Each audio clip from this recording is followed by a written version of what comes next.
Welcome back, Hobby Maniacs. MBG here today with a special guest, Night 12.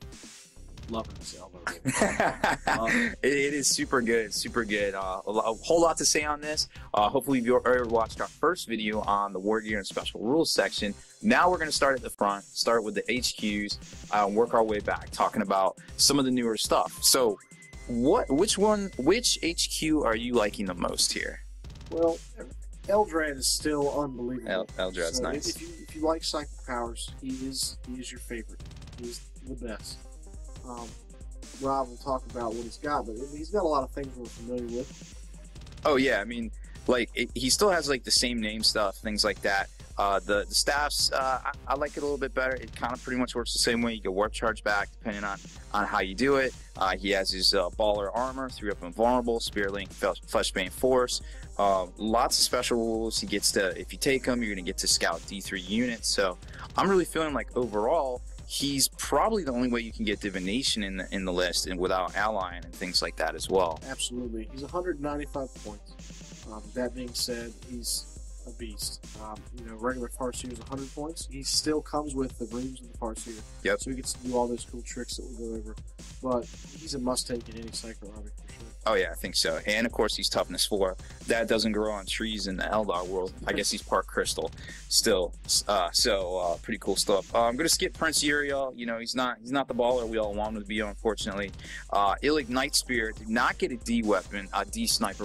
I was really hoping all the distort was going D. He did not. It has the old distort rule basically, which is fine. It's more than fair for his points cost. I feel like he hasn't changed. No, not too much. Now, all the Phoenix Lords got all of the aspect powers for their appropriate temple, which are all really cool stuff. And each one has a little bit more, it seems like. So it's really nice to see them coming on, being really cool. Yeah, and they didn't increase. They're pretty much all the same points. So like they just got a couple new cool things in there for free, basically. Yeah, without a doubt. Janzar got her Disarming Strike, where she gets to disregard one weapon in close combat.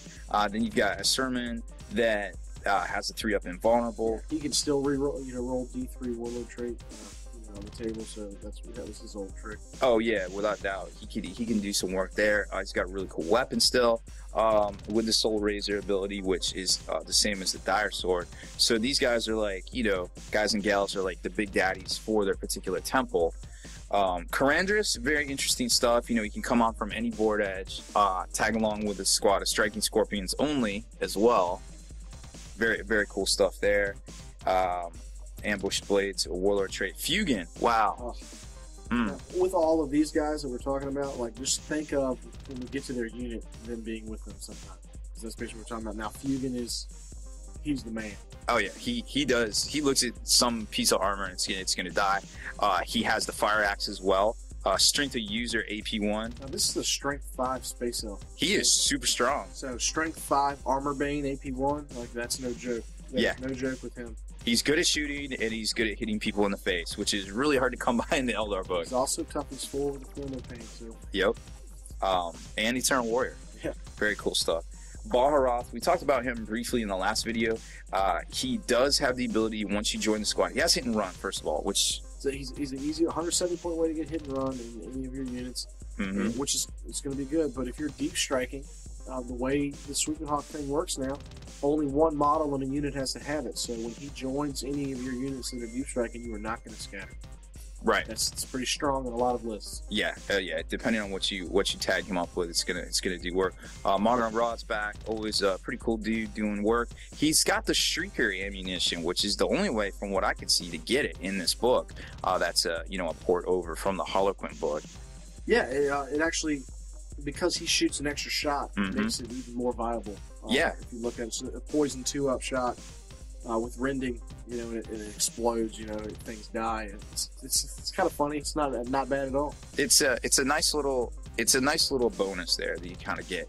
Altark's pretty much the same way. You get the +1 -1 to reserves. He's got all sorts of crazy options. We've seen this guy in the past. Farseer pretty much the same way, but hey, what's that say? That's the best. I'm telling you, I'm all about this. The runes of the Farseer. So once in each psychic phase, these Farseers get to reroll. Now, get this: any number of dice. any number of dice on a single Deny the Witch or casting a psychic power. That's huge. That is so good. Farseer's really cranked it up a notch. And there's another ability in the formations there we're going to talk about too. Then you got the Warlocks, and you know they kind of changed how they work, so they're not quite as abusive. They also can only get Santic. Right. So that's a huge thing when you talk about it for 10 seconds here. Hurrah! No more demon summoning. No more demon bombs from Eldar. It's not coming. They're restricted to Santic now. Now the Warlocks have changed a lot, like Rob said, because they are now basically they're one unit with Brotherhood of Psychers. Mm-hmm. Yep. So you can get a dice for each Warlock. So you're still going to get you can build up a lot of dice, but you're not going to be able to cast and spam all those powers like we could before. Oh yeah, without a doubt there. And then Spirit's here. It's got the Spirit mark off of him, so we all kind of know what that does from the last edition there. Guardian Defenders. You know, they're a little bit underrated, I feel like. And you know, the ability to get heavy weapon platforms for an extra ability for free points, basically. If on a squad of 20, you know, that's pretty significant. I feel like you're gonna lose. You're gonna get back 40 points, so that's pretty cool. There's some formations and stuff with them. Other than that, unless you're trying to use them as bubble wrap, and I'm not sure how effective they're gonna be. Same with storm squads. We haven't seen a whole lot of them in a while. Wing Rider jet bikes, though. Wow, look at these abilities here, or these options here. Now, this changed a lot. Now everyone was wondering what was going to happen with the bikes when new models were coming out. They look great. Huge thing that happened. Every bike can take a special weapon, so you have the option of taking scatter lasers and shrinking cannons on all your bikes.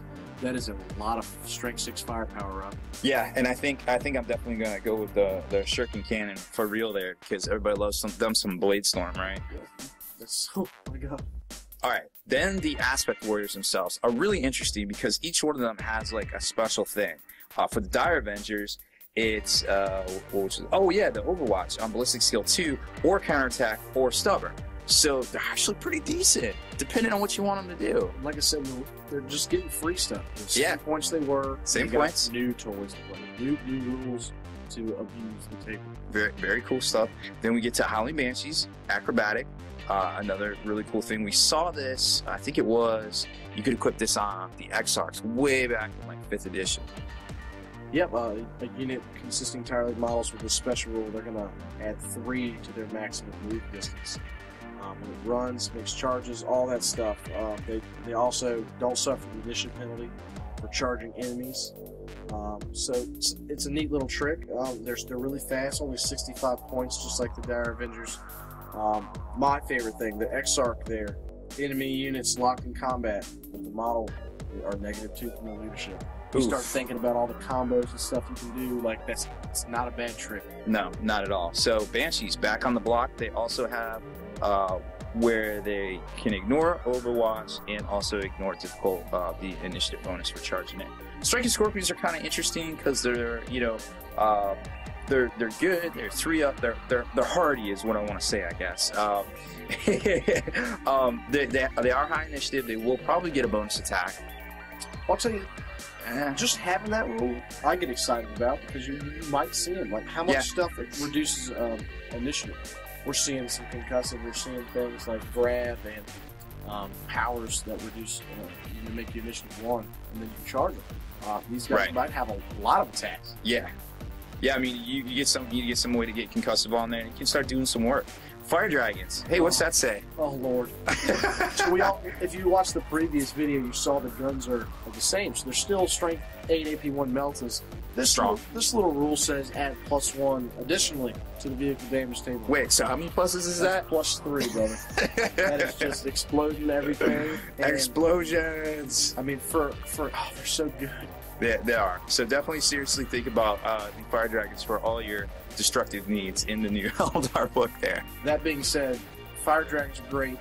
Wraithguard may be better. They might be better. For 50 points more, you can get these guys, and they got that D weapon. They have the real D. That's 5 shots. For 160 points, that's 5 ballistic skill 4 D shots. Now, it is 12-inch range, so you got to be creative. There's a lot of ways to deliver these guys. be creative. Like I said, you don't have to do it the same way. There's a lot of ways to do it. Not even out of this book. You can take a look at some, webway portals out of Dark Eldar as well. Heck, you might even see wave serpents in the field just to deliver these guys. Yep, they have that higher capacity. And, a lot of people are crying right now about how good they are. But yeah, they can land. Yeah, they can get there. And they can do some work. But then what happens? Well, if you look, it says they have 1 wound. So if you shoot something at them, some of them die. Then their destruction goes down. If they hit on, you know what I'm saying? Like all of a sudden 3 guys only hit you once. They're not hurting you as much. Now they are toughness 6. But I mean, shoot at them. Just trust me. The 3-up save. I mean, you fail, you fail. Yeah. They don't have a 2-up invulnerable save. They don't have a 3-up invulnerable save. No, they do not. They're not super good in combat. They're strength 5. Now, so they're about average, slightly higher than average when it comes to that. Now their brothers here. The Wraith Blades. Now they're kind of. I love them. You're not going to get as much backlash from your opponent from fielding them. Right. They don't have D weapons, but they're no joke. They have rage now. Okay. Oh yeah. That's 3 attacks on the charge with the Axis. That's strength 7 AP2 attacks. Yeah. They still have 4-up invuls if you take the Axis. Just think of the carnage. They have a points reduction as well. I'm really excited about being 10 points cheaper too. And they have their basic stat line there as well. Plus, there's lots of good ways to get pluses to your invuls in the Santic Psyche discipline as well. Yeah. At least 1. But if you have all sorts of Warlocks running all over the place, chances are you're going to get it. I think so. I think these guys are going to see the field, and they might be a little harder to kill than their Wraith Guard counterparts. Oh, I agree. Well, I think that's where we're going to cut it for this one, guys, because we still have about half the units left to cover, and I want to spend more time on the formations personally. They're great. And I think we got to flip to the front of the book, show them the war host, flip to the back. So definitely hang in there for the next video, y'all. If you haven't done so already, make sure you subscribe to this YouTube channel. Check out the blog, spikybitsblog.com, and head on over to the Long War. That's where the battle reports live. So for exclusive content and early access, become a veteran of the Long War today.